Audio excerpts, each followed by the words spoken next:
The middle episode of the Life is Strange prequel has arrived after its brief break. With there only being one more episode left, it had to be filled with enough content and moments to keep the player engaged enough to want to come back for the finale. For me, I think it succeeds in that. Let's discuss where we are with Before the Storm. Possible spoilers for episode 1.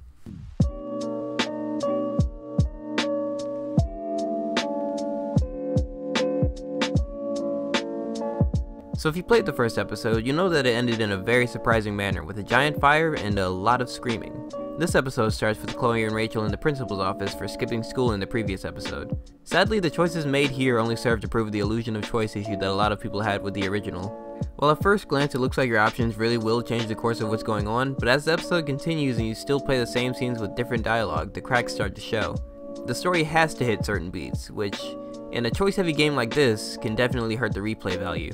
While this doesn't seem to be the case for all of the choices, this does present somewhat flawed writing. Don't dismiss the game's choices entirely due to this somewhat rare occurrence though. It will still present you options that will have you stumped wondering if there even is a morally right choice to make. At the halfway point of this episode, the game hit me with two choices within 2 minutes of each other that legitimately had me sitting in front of the screen, analyzing the situation and the consequences of what I was doing. Yo, my god. Oh my god, dude.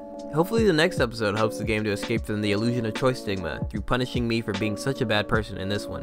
While choice is a focus, every Life is Strange fan will be quick to remind you about the series' strong suit, the journey to the end and the character development. Life is Strange has continued to showcase its masterful character development in this episode, with scenes like Chloe and Rachel having a therapy session in the junkyard.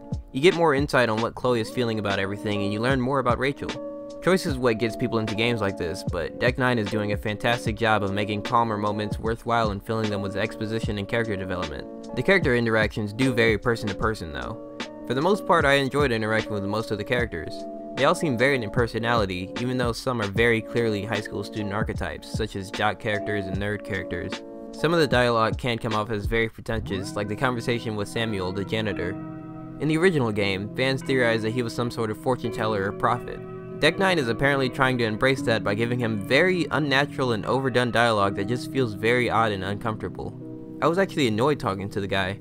I asked him if he'd seen a character named Elliot recently. He said he only sees what Elliot wants him to see, and continued on the topic of seeing what people want him to see without actually telling me if he'd seen Elliot. I only see what Elliot wants me to see. Just fucking tell me you saw him, okay? Usually, Oh no, Sam, I didn't see what happened to the sprinkler. I only saw what the sprinkler wanted me to see. Game writers, if you're gonna have a character pretend to be a prophet or a fortune teller, please be more passive in hinting at that. Dialogue like this just comes off as forced and ostentatious. In terms of gameplay, it still has puzzles and backtalk.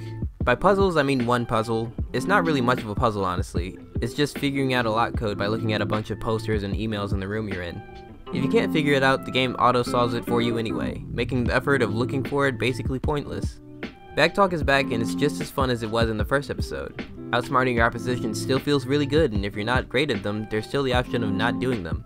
There is one occurrence where it doesn't quite make sense, in which you talk your way past a security guard by saying you have to go to the restroom because it's that time of the month.